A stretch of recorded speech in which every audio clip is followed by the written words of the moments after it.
Okay, so we are going to be talking Robin Hood and the Sorcerer Part 2.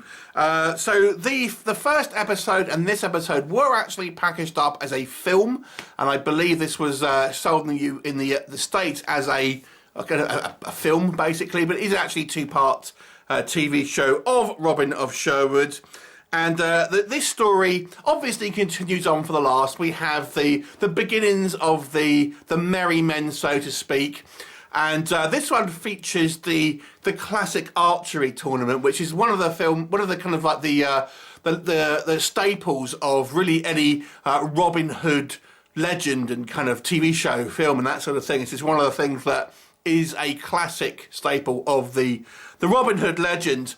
And in this particular episode, we follow the merry men as they are trying to recapture the silver arrow that we had seen from the previous episode, and the Sheriff of Nottingham is putting this arrow up as a prize for the archery contest in hopes of flushing out Robin Hood, who of course turns up but in disguise, and he's accompanied by obviously his guys, and obviously they Robin Hood wins the arrow in classic fashion by splitting the previous guy's arrow, who we'll talk about in just a minute, and of course wins the arrow. And then we have the final confrontation with the pilot episode's main bad guy, Baron de Belleme, who is essentially a kind of some type of Satanist, and rescuing Marion. And the scenes of Marion, I thought, you know, they have such good chemistry. It's a truly magical scenes they've captured with the music perfectly capturing that kind of that love, if you like, with Praed obviously providing the music there. Fantastic stuff. We also are better introduced to a couple of the final kind of members of the core group of the Merry Men. Of course, Friar Tuck, played by Phil Rose, briefly seen in the first episode. Here he is trying and initially get Marion to the nunnery, where she wants to become a nun initially, and then ultimately kind of joining Robin Hood. And then we have Nazir. Now this is where Robin of Sherwood fundamentally changed the Robin Hood legend going forward for most of its iterations. Now they introduced Mark Ryan's Nazir, as he was in this particular series. He was originally Baron de Belleme's kind of right-hand man, his kind of champion, if you like, and he is the archer that Robin Hood has to face against in the tournament. Now, if you watch the behind-the-scenes documentaries of this show, he was, until the day of shooting, he was just going to be someone called Edmund the Archer, and they sort of changed it at the last minute to be basically be here, sort of Baron de Belleme's kind of champion. So he was a very last minute decision to have him like that.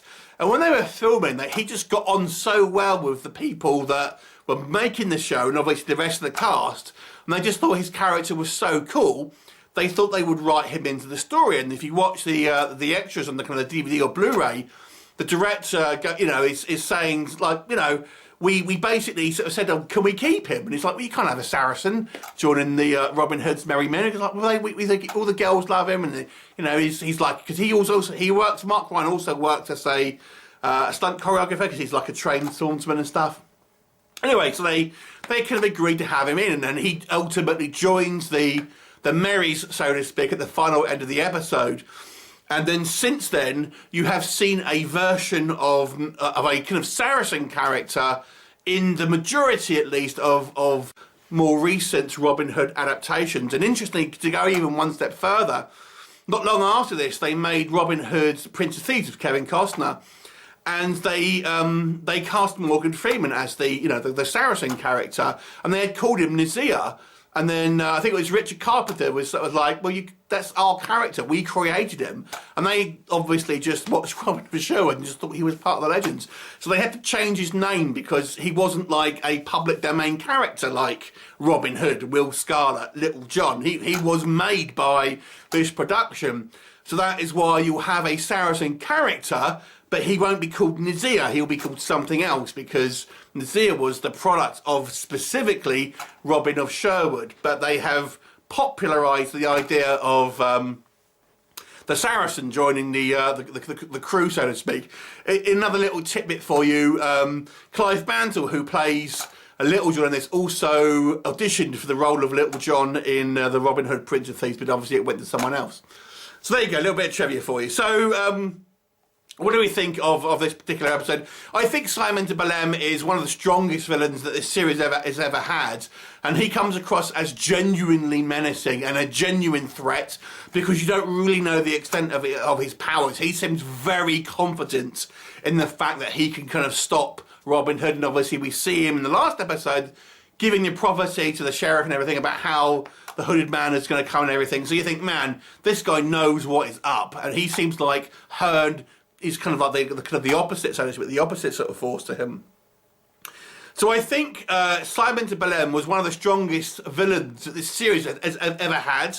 I do really enjoy Guy of Gisborne and Nicholas Grace as a sheriff of Nottingham. And ultimately, they were the ones responsible for the death of the original Robin Hood, which we'll come on to. But they never really seemed, even though they were a threat at the end, but they never really seemed a real big threat. They seemed more bumbling, really. But Simon de Belleme seemed legitimately dangerous. And we have an interesting kind of finale with this show where he faces off against Belleme, and it's able to overcome his kind of demonic influence. And then, of course, we have the showdown with Nazir, and this is where Nazir fights him and actually defeats Robin Hood, but then decides to, join him ultimately. Not initially, but, he lets him live, and ultimately then decides to join at the end of the episode. Now, it always struck me as, Nazir is clearly the better swordsman out of the group. So if you had to kind of like look at all of the Robin Hood's crew, I think you would have to say Nazir is the best swordsman, whilst Robin Hood is the best archer. So in the archery tournament, you have there's three champions: Walter Flambar, who is the sheriff's man, Nazir, and Robin Hood, all of whom hit the kind of the target. And Nazir gets it right in the middle, and it's only Robin Hood splits his arrow that wins. Now, you could argue maybe Nazir is as good as an archer as Robin, but in that scene, you'll see like Belleme kind of like rub his satanic amulet, almost to sort of feel like he's plussing the power of Nazir's archery skills. So I think you can make the argument that even though Nazir arguably in that scene was just as good as an archer as Robin Hood, he was plussed by Simon Belleme's power. Once he dies, he's maybe still a great archer, but not as good as Robin Hood. But swordsman, Belleme's dead, and he still beats Robin Hood. If I had to have a criticism with this particular episode, it's about the swordplay. Now, we see Robin Hood get Albion, which is a kind of Excalibur-like magical sword. And that's all well and good, but there's a line where Will is training Robin Hood in swordplay. And there's the line saying, it's a nice sword, now let's teach you how to use it or something. So it's clear that at that point, Robin Hood has little experience sword fighting. And if we think about his past up until that point, he's never really been in a combat. He's not like a trained soldier.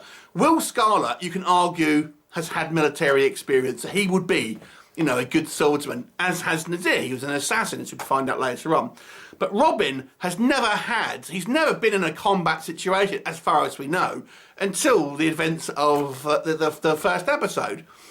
And it's it underlines that fact with the fact that obviously Will is having to train him, but he's almost able to go toe-to-toe with Nazir at the end of the episode. I think, how is he that good of a swordsman, to be honest with you? And maybe one of the critiques I have overall, I feel Robin Hood his thing should have been the archery rather than the sword, being a great swordsman, because, the Albion and all that was, again, it's kind of more for this show. Robin Hood was never really described as a fantastic swordsman. It's mainly through archery. And I sometimes felt the sword play overshadowed what should have been his main offensive manoeuvre, and that would have been the archery. Maybe that's more of a personal kind of like peeve of mine. Anyway, it's It's obviously a great episode, following on from the last one, and a great introduction with a really strong ending. We do have obviously our kind of secondary merrymen, Tom and Dickon, who actually die in this episode. And they were only introduced in the previous one, so we could have some casualties, and I think that works well. My only other bugbear with this episode is we have a scene where the merry men go to the castle, and there is tons of them, and it's like at no point in this series did Robin Hood ever have this many men again, but they've just come out of nowhere. So we see a scene where he decides to go and try and rescue Marion. Robin tries to go rescue Marion, and he's got all those merry men there trying to saying, "Oh, we'll storm the castle." And there's about 25, 30 blokes there. I'm like, who are these people? I know the reason they had them is so when they had their battle, there could be lots of casualties.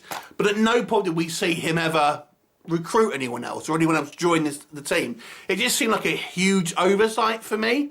So I think this episode, again, is very strong and really it has such great characters. And again, you have the kind of the critiques where, some of this is all played by today's standards. It's very kind of like, all touch him and he's dead, that sort of thing. And there's obviously no real kind of graphic violence or anything like that. And that's, they couldn't do it because of the TV restrictions at the time. But nonetheless, it is there. So I think this is a pretty good episode. I'll give it a 7 out of 10. Just a couple of niggles for me on this one. Have you seen it? What did you think of it? Leave me a comment and I shall look forward to seeing you next time. Bye for now.